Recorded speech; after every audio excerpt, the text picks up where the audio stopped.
Hi, it's Toma, and welcome to another entry for the Lived Experience Practitioner Discrimination Diaries. And today I'm basically doing a diary entry, kind of the aftermath of the grievance, kind of hearing of the report that was written for formal process. So it's probably going to be a bit of a rambly one. Yeah, what have you? Whatever. This isn't the purpose of the diary isn't to be one of these kind of viral content, interesting, kind of YouTube diaries. It's not that sort of thing. So it will, it is what it is, really. And again, the purpose isn't so much to talk about the content of the meetings. It's more to talk about the aftermath and the impact of them and how it impacts on me. So kind of auto-ethnography, just keeping a I don't know, keeping a, it's like a record of it, really. It's just something so that I can, I don't know, maybe it'll be helpful for me, for other people, whatever, really. So yeah, prior to this meeting, I spent like 2 weeks in bed, and I think it hadn't helped because I'd had just before that, I'd found out my epilepsy is still active, partly because of stressful this shit, and basically I was absolutely just floored from all of this. So had a very low mood and basically just took to my bed for 2 weeks. And the day before, on the Monday, because it was on a Tuesday yesterday that had this meeting, I kind of was I don't know if it was that I felt like a little bit of energy, but I was able to get out of bed and just kind of move around, get dressed, kind of, and I think it was a feeling of, whatever will happen will happen. I can't really do anything about it. Some reports have been written, recommendations have been written. I can't do anything about it, kind of what is, I'm just basically hearing whatever has been decided or said. So essentially,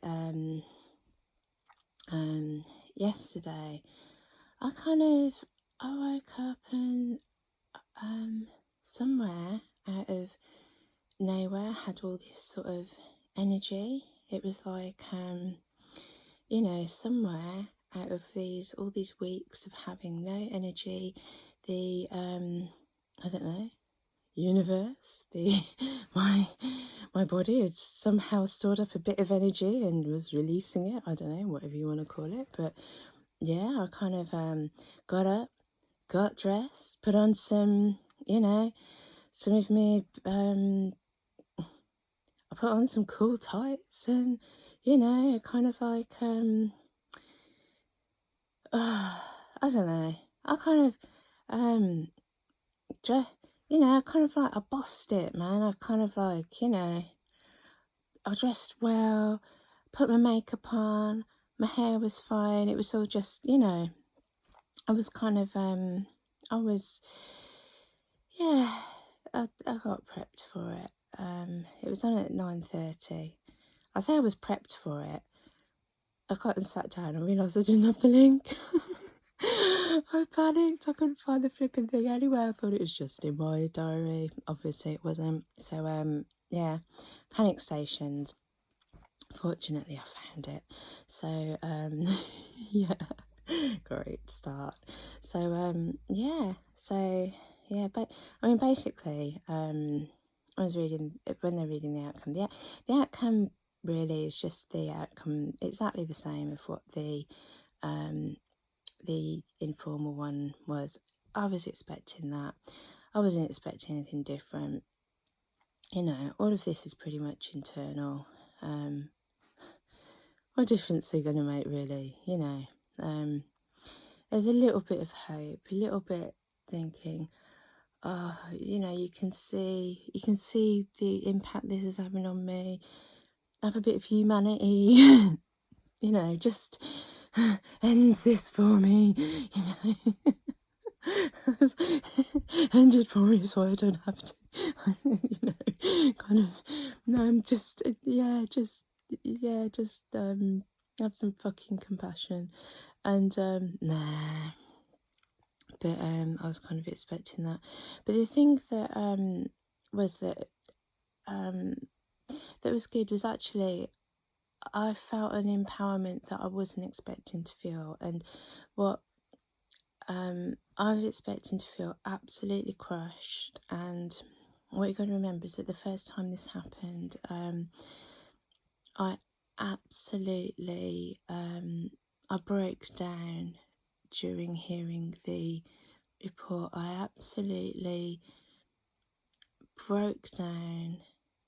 I ugly wept, cried. I felt so betrayed and upset, and the feeling that I bared my soul, and I'd had to go through and basically, you know, I knew that all of this stuff had happened. I knew it wasn't a figment of my imagination. I knew it was kind of, you know, I knew I'd been treated badly, and I knew that I'd had blocks placed in my way, and I knew all of this. But then going back, having to look at it, having to write it down, it was like a gut punch, you know, in my stomach, and it hurt me so much.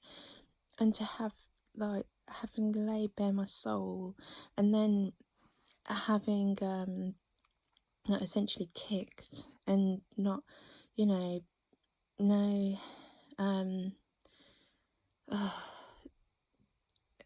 no acknowledgement of that, or no just no. Essentially, it's when you know, somebody's going through a bout of psychosis, and you say to them, oh, you know, I can see that you can see that. I can't see it, but I can see it's real for you. It's like, fuck off. You know, this is not just a reality that is my reality. You were part of this. You know, your organisation has been part of this. This is a shared reality. This is a shared experience that you've all contributed to. And unofficially, people have, you know, kind of expressed kind of regret, or, you know, so that they wish they could have done more, and they wish they were empowered, and blah, blah, shit and blah, you know. When it comes down to it, and there is an opportunity to do something right about it, you know, nobody steps up. So,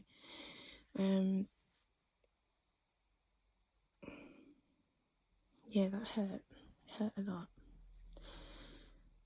So I think I was a bit more prepped this time, and I'd kind of got my I mean, I was there with, you know, had me union rep, had an inclusion and inclusion advisor person. I mean, again, they're kind of there to, I suppose I could more observe than anything, and kind of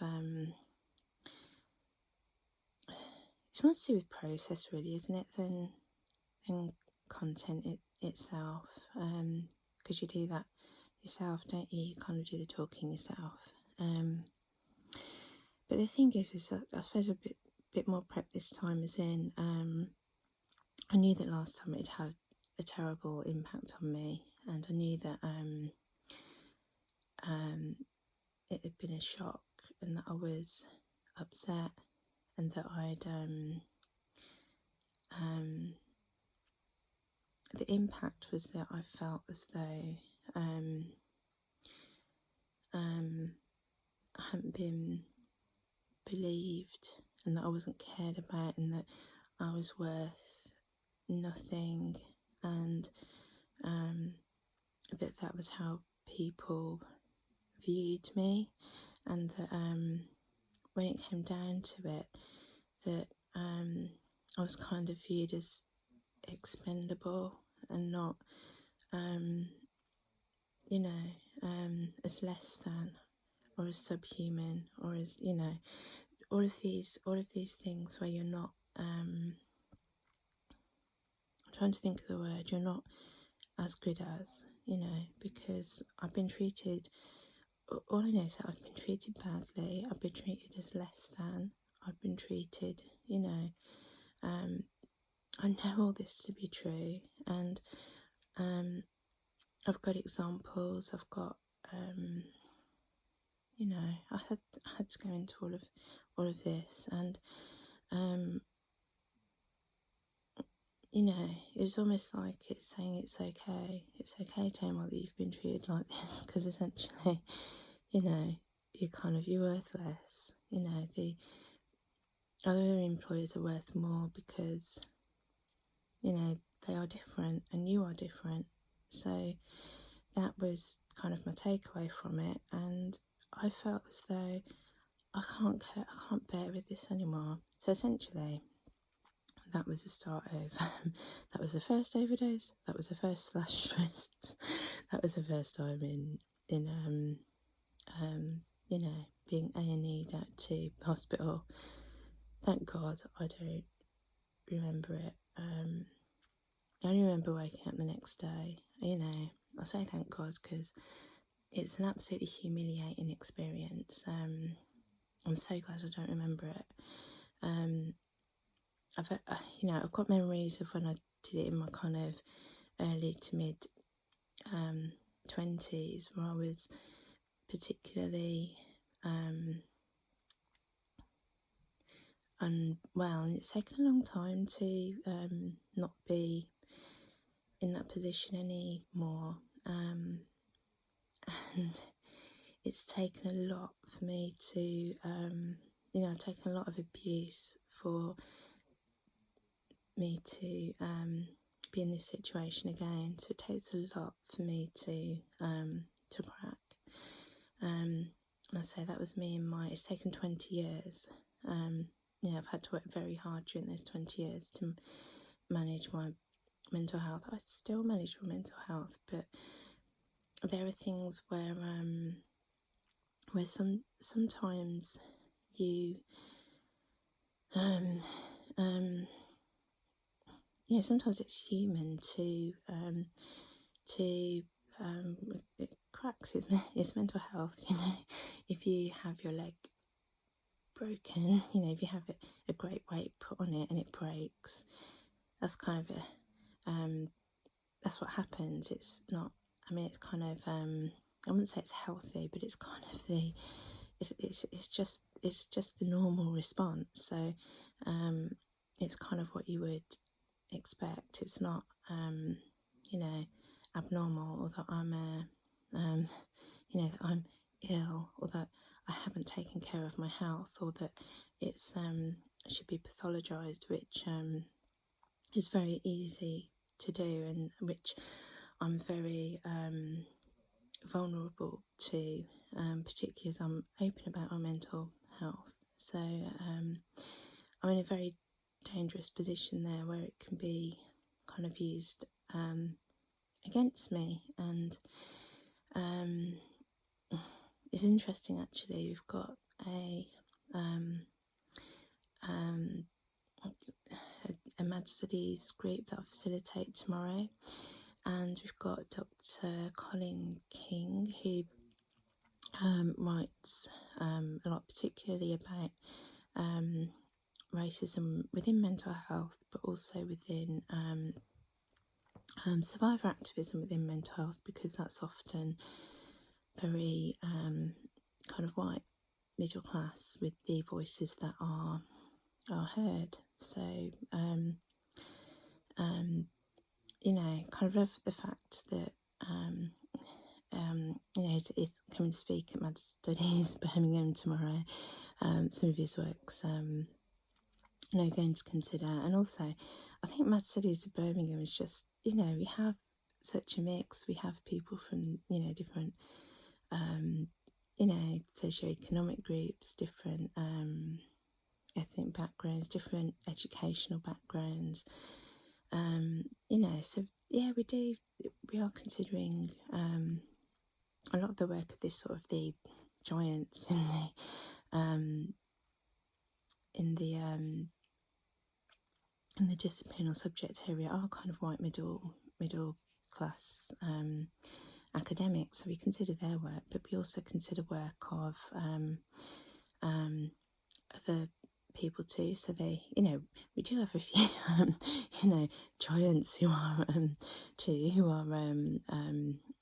sort of black, and I don't know whether to say middle class or sort of coming from, I don't know what the socio-economic background of various people is.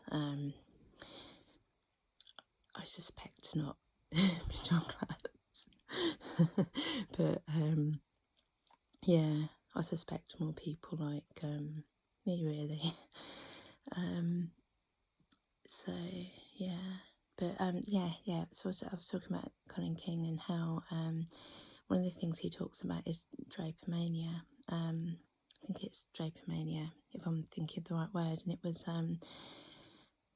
a mental health condition that was invented for slaves that weren't that would keep running away from their slave masters, and it was the idea that how could a slave possibly want to run away from their loving slave masters that treat them so well and treat them kindly and kind of and essentially that's kind of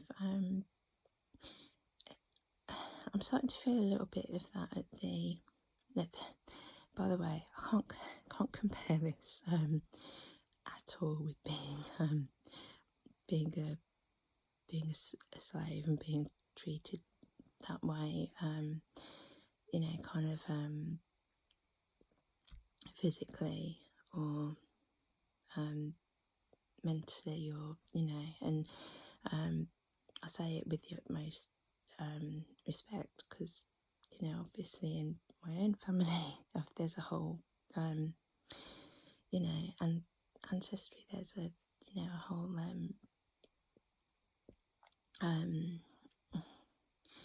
there's a whole family line of descendants that people went people who went through that, but what I'm trying to say is that the effects of gaslighting, when I know that I've been treated badly or in a way that's impacted on me and hurt me, and then when I come and say about it and effectively be told, oh, we've supported you and we've done X, Y, Z, and I think, well, but I haven't been supported, and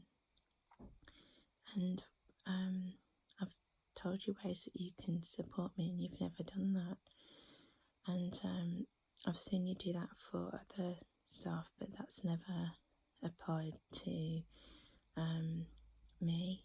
And why over 11 years, as somebody came into your organisation already with kind of postgraduate qualifications anyway, and bearing in mind I come from a background where I think this is quite relevant really, where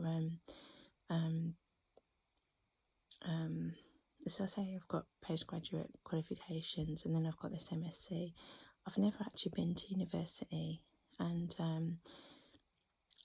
at that point in time none of my family had ever been to university, I think, except for maybe one person, one cousin who I never really saw, and I'd grown up in literally one of the worst schools in the UK. I say literally because I grew up in Southwark in the kind of 80s, 90s, and at that point in time it was at the bottom of the educational system, so it was really, it was the bottom.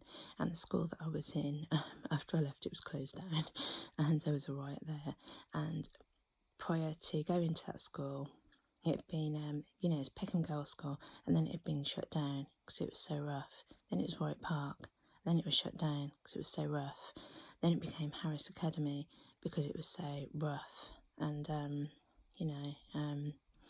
there was also some sort of, it's not a riot, but a protest there, as Harris Academy, about the way that the school was run, with accusations of racism, because it's you've got to remember, it's one of the poorest schools. It's one of the schools in one of the poorest areas in London. You've got people who are who attend the school who are refugees, who are just coming from the poorest backgrounds. When I went there, I was one of these people to, there's very few white people that go there, so I looked white but I wasn't white. It's very, it's horrible education, really. And I didn't have to have gone there because in primary school I was trying to go for a scholarship. My mum and dad stopped me from doing it in the end, because I grew up in a high control religion, a bit like some people that have left call it a religious cult. Don't know. Cult. I don't know. Cult is it's just a derogatory term, isn't it? I don't think it actually is. If you look at the definition, it's not a. I don't know what to call it, but it's definitely high control religious group, and it had big impact on me. But what I'm trying to say is that I came from a background where I've had a lot of barriers in my life to education and to being able to access what other people would access.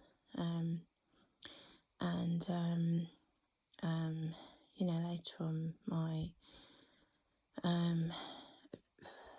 I did a load of qualifications after my mum died, and I was a guardian of my brother, and I got working tax credit, so I was able to get free courses and stuff. So my degree ended up being from a community college. Postgraduate certificates were done through a professional organisation. It was like a marketing and a Institute of Leadership and Development kind of professional membership thing. And again, that was done through kind of community colleges. So, and then, but what I'm coming to is that all of my education has been it's been hard, and I've really had to fight, and I've had to get all of those qualifications while I've been working. I've had no support. Like most people, they leave school, they go to university, they've got mum and dad to support them. Most people don't have to. A lot of people have to get a job now, a little side job. But when I did my degree, I was having to work kind of full time and look after my brother, and my mum was dead and I was 21, and social services, because I was like his guardian, so social services were very hot on us, and he was like a tearaway, and oh god, it was so difficult. I managed to get first, but it was so difficult. And what I'm trying to say is that it's all been so difficult, and what I'm coming to with this whole grievance thing is that, one of the things that really stood out to me yesterday was when they were talking about support. They said, "Oh, I supported you with the MSc," and that it was like a fire rocket. up my arse. I'd kind of like, I hit the roof. I'm like, don't you dare. Because I was thinking, how fucking dare you take my achievements and turn it into something that, like, you've supported me with. I'm like, look, how dare you. I said that degree, that MSc I did despite any help you gave me. I said I had to put in a grievance to even be allowed to do that in my own time. I said that grievance cost me during that first year. I struggled so much to do that, to stay on that course, and you never supported me throughout that grievance. You never helped me, supported me to do anything. You never supported me with work afterwards, with any kind of progression. You never supported me to with doing a PhD afterwards, which you flipping owed me after after trying to stop me doing a master's, and you support other people to do PhDs, and you say, I do little bits of work with the university sometimes, and I've taught on. So this is a sad thing. I do work sometimes that helps other people with their PhDs. So I've taught on I've done teaching. I've done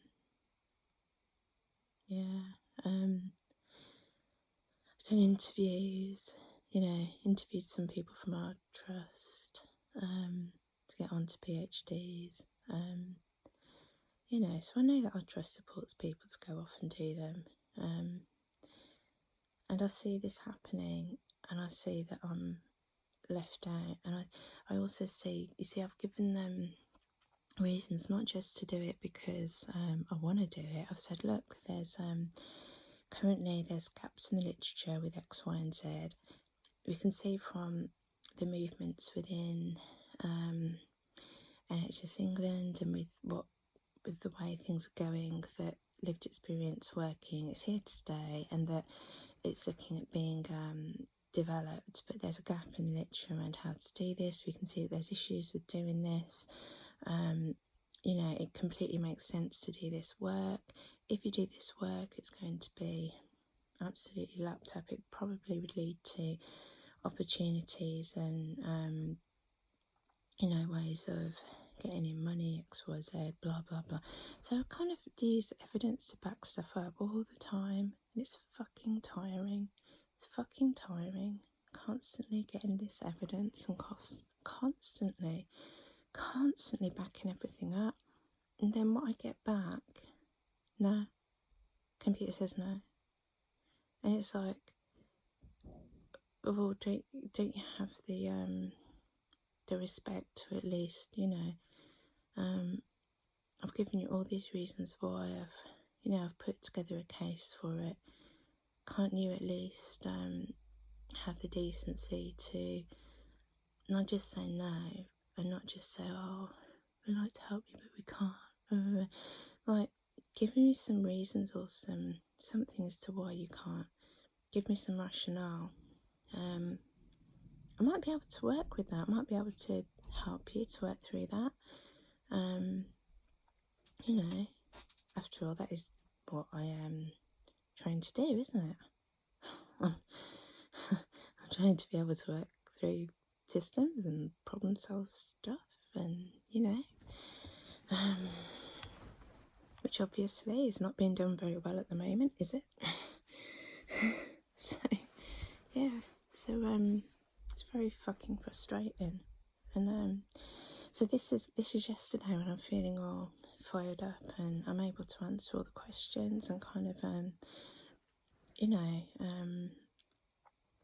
everything, and when they said, stuff is not that things have been fair, and I've said, hang on a minute, what about all the evidence I've given you? All the the reasons why things haven't been fair, and all the examples I've given you, and all the things where I said, don't just take my word for it. I mean, there's a lot of cases where actually it's my word against someone else's, and They always believe someone else is. Again, I am subhuman. I'm not worth the word of someone else. You know, even when all you have to look at is that there are so many instances of it.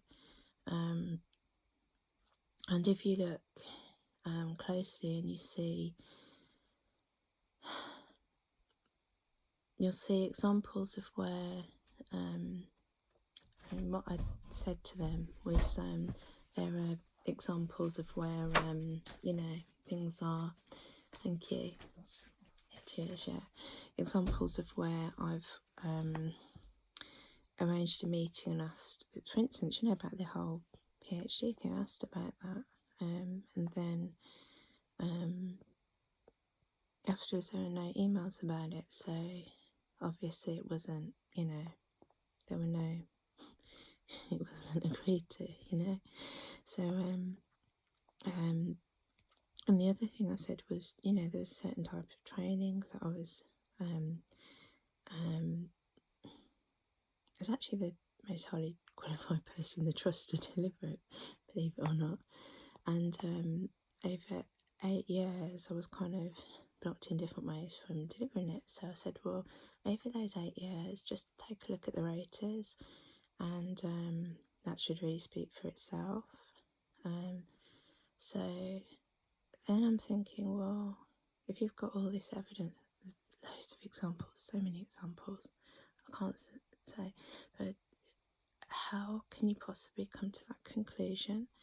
And the impact on me, because again, I'm talking about the impact, like, you know, forget about the content, but the impact itself is so soul destroying, because it shows me, again, it's that idea of being subhuman, it's that idea of knowing that it does not matter what I do or say or whatever, it doesn't matter what evidence I show, it doesn't matter, you know, if something bad happens to me and I, you know, if something hurts me, it doesn't matter that it's happened, it doesn't matter that I show evidence as to it happening.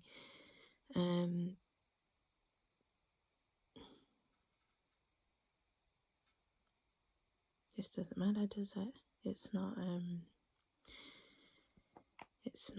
acted upon, and that's very, very difficult, because you know, I've put a huge amount of work into this, and it's not just the work, it's the emotional labour, and it's hurt me. It's like those 2 weeks in bed that I've just had, because I feel so low, and having to go back and seeing this stuff that's being done and that's hurt me, but also this is the hard bit. This is the seeing that it's been done, seeing that it's hurt me, but also seeing that people have hurt me, and that people have treated me badly, and that you know, it's been done by individuals who have I know that these are endemic within structures, you know, I know that the structures aren't right and this is why these things happen, but it's just seeing that that people will you know, kind of do things that hurt me and continue to do things that hurt me, and it's seen as okay, you know, even when the evidence is shown, you know. And I don't care whether it comes under what they want to term a legal definition of discrimination or not, because you know, if it doesn't come within a legal definition of discrimination, then like it bloody well should, you know, you need to change the definitions for a legal definition of discrimination, because if you have a disabled woman come into your organisation who's open about her disability, who works within a post where she has to work to be open about her disability, who then becomes vulnerable because, you know, I work with and this is what I pointed out to them, I work with one of the most stigmatised mental health conditions, and that leaves me very open to having that pathologised and me being treated worse than other staff. So really I should have additional support to ensure that that doesn't happen. And instead what you can see over 11 years, if I've dropped 2 bands to come in, so if I go from a 6 to a 4, and over the course of 11 years I am still a 4, and I've now, you know, got my Masters of Science in the area that I work in, and you employ other people in the area that I work in, whether that's lived experience work, or within lived experience work within the area of complex emotional needs, and you see that they are either the same or higher banding for doing, you know, with much less qualifications, much less experience, much less understanding, you know, and that also those posts have been developed while I've been here. I'm also been given evidence as to how these things could have been done differently, and you know, like, how is that not discriminatory? How is that?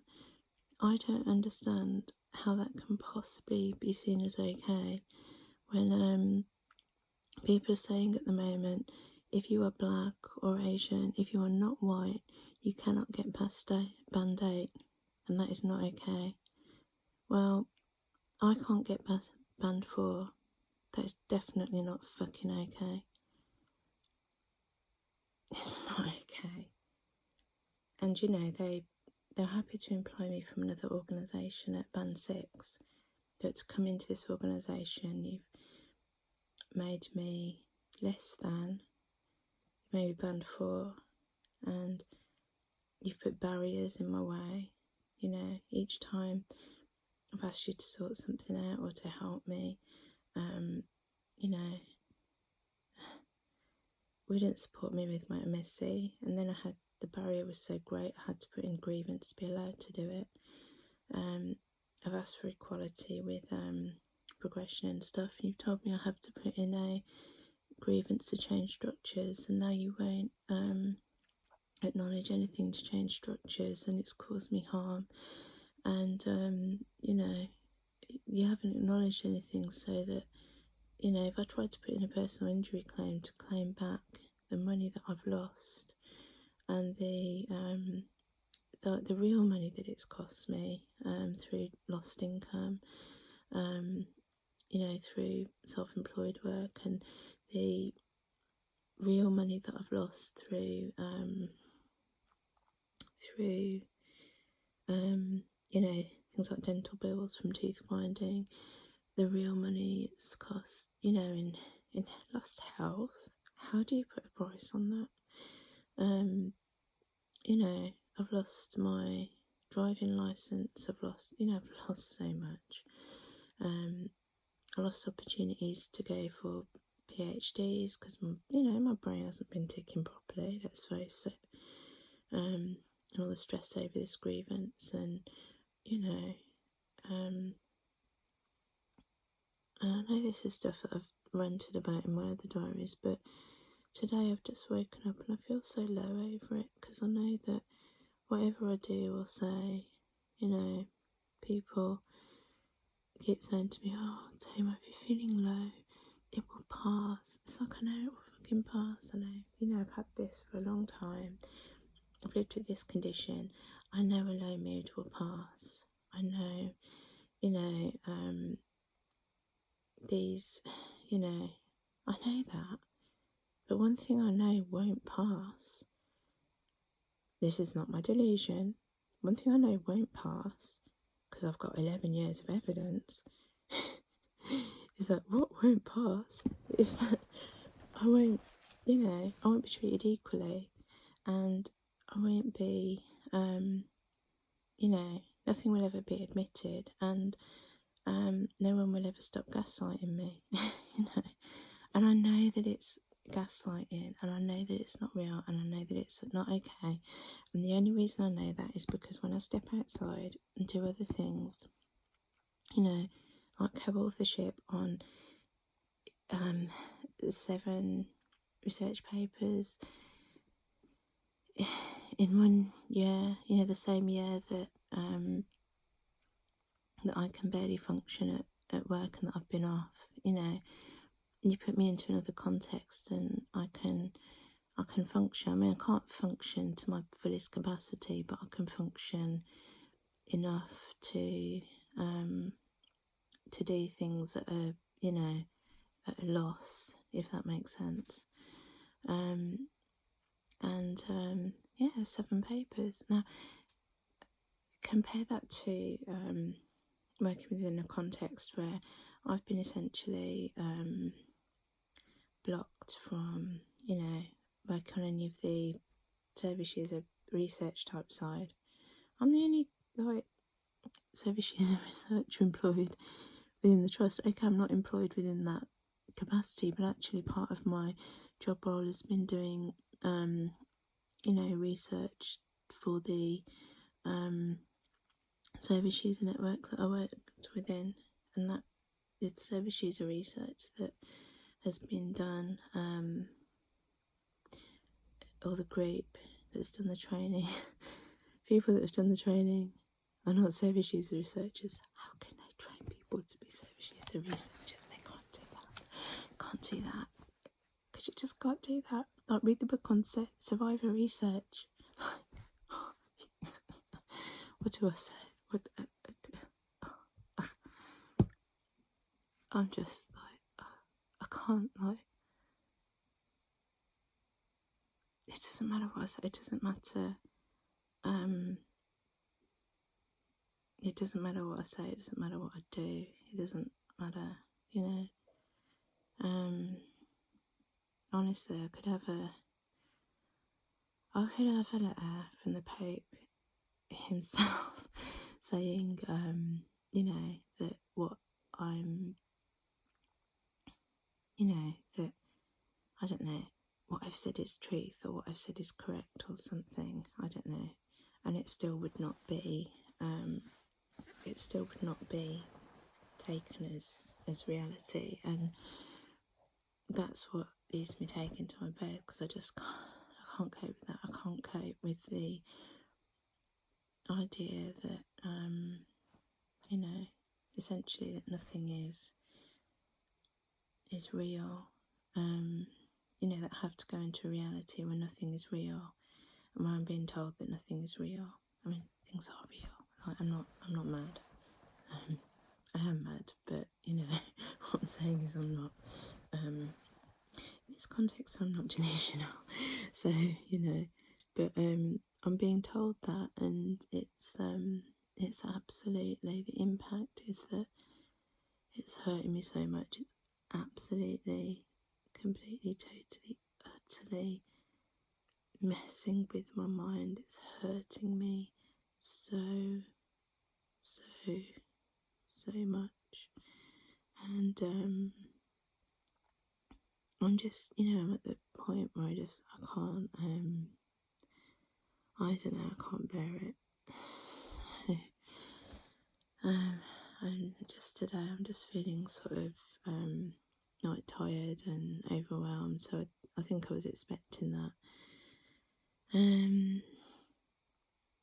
don't know, a bit hopeless, because I don't know. I mean, the only other thing, the thing that was good about yesterday was I felt empowered to be able to speak back and question, and just say to people, what are you doing? Why are you doing this? Why are you, you know, appeal to their humanity essentially, and like, why are you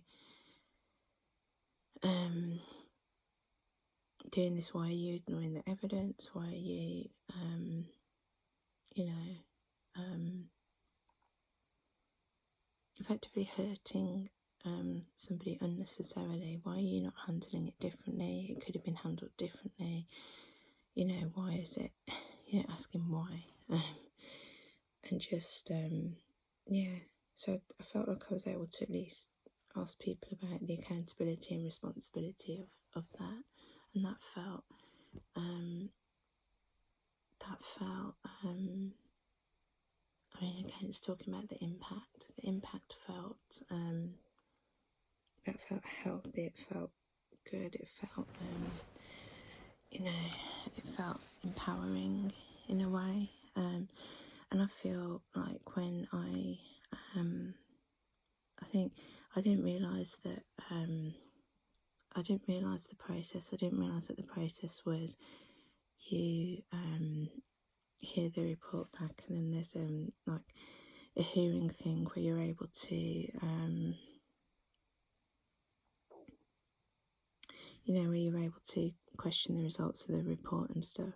So, you know, I don't think there's any, you know, it's kind of like a kangaroo court, isn't it? If it's all internal, nobody's gonna change anything, or, you know. However, what it does give me the opportunity to do is look people in the eye and say, you had all this evidence. This is what the evidence has cost me. This is what the impact has been on me. This is how much it's hurt me, giving you this evidence. And this is, you know, and you've come to these conclusions. Why have you come to these conclusions when the evidence does not support that? So, again, I'm saying all this.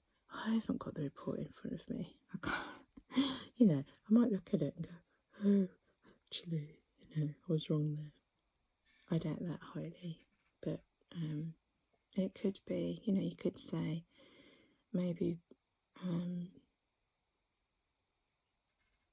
you know, maybe I haven't put things across very well, and maybe the evidence isn't very strong, let's say. Maybe, you know, maybe it's that it's not, maybe it's that, I don't know, they couldn't do anything with it. You know, like when you say actually,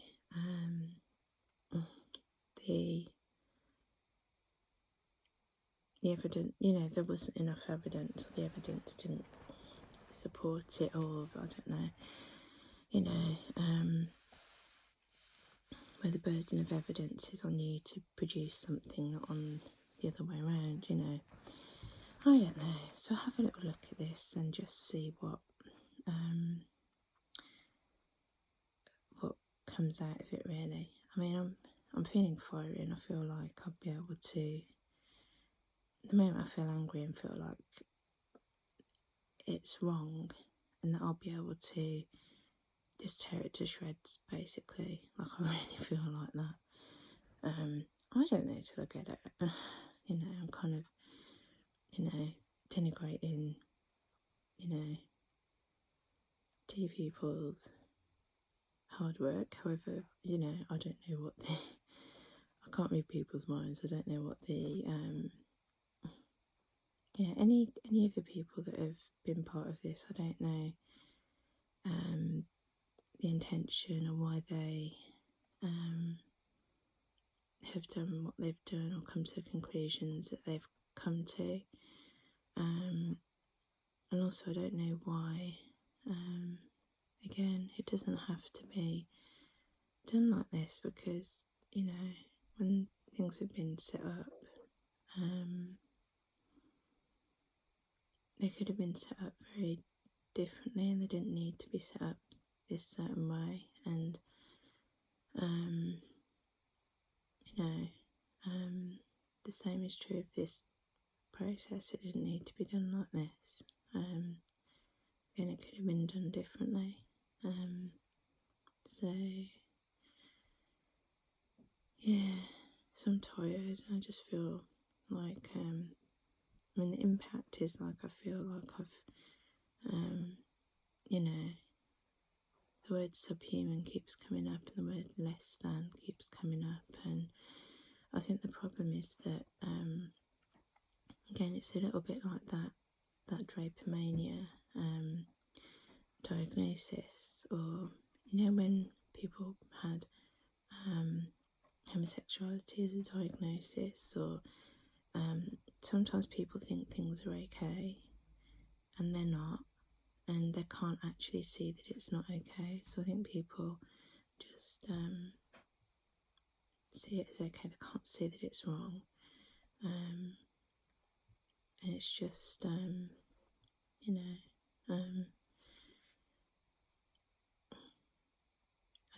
I don't know how, I don't know how to work through that anymore, because I don't know, it's almost like it doesn't matter what I do or what I say, I can't work with it's like if someone's in the middle of a psychotic break or something, you can't reason with them in the middle of that. You have to wait till they're back in the reality that that you're both within. But I think the problem is that they want me to reason with them while they're in, a different dimension that I will never be in. I will never, agree with or ground, let go of my grounding to agree with that dimension they go into where we're not worth as much. I can't do that. And my grounding is from outside, where nothing supports that at all. So I cannot do that. But the impact of kind of constantly refusing to, and constantly not doing that, is just I'm talking about it, and as I'm talking about it, I feel like a tiredness has just come over me, and I feel like I want to sleep. It's almost like if you're going for some sort of hypnotherapy and someone talks to you and you kind of sort of start to go to sleep like that, it's just almost I just can't. So yeah, that's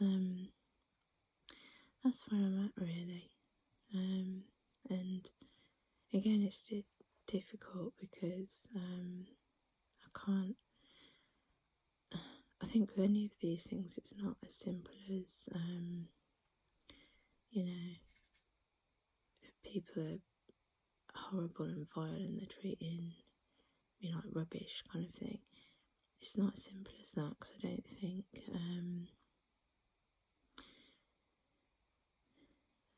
think that's what is making people tick at the moment. I'm not sure where all of this is coming from. Whether it's a sort of misguided attempt to protect the organisation, close ranks, kind of, I don't know, because I get the impression people care, but you come down to the bitter truth, and people don't care enough, because if they cared enough, they would just go that extra little bit. I can see in people's eyes when I talk to them, people do care and they feel sort of upset, but I think maybe what resonates with people is they see the hurt, and I think they're able to tell themselves that the hurt is different to or the impact is different to whether it's okay to cause that hurt or not. And I think what people tend to think is it is okay, and then to pathologise the hurt that I'm experiencing. That makes sense. Like, oh, it's just Tamar, you know, being upset or getting on a high horse again, or something. You know, doesn't really mean anything. So I think that's why I'm feeling low. Again, I don't know, I can't mind read people, but all I can do is kind of see people's eyes, reactions and actions, you know. And you know, I mean, I don't know if I felt like people really hated me, I don't know, that would feel very, that would hurt a lot. And I don't know what's worse though, really. You know, if you think everyone hates you and everyone's horrible, is that then easier just to, you know, make it clear, cut and think, oh, you know, nothing here for anyone kind of thing. Or if you see potential, or you see kind of what you see of as decent people who care, then why would you? I don't know. God, I feel so tired. I've told myself I need to sleep, but yeah, this is the impact of yesterday. I'm gonna go to sleep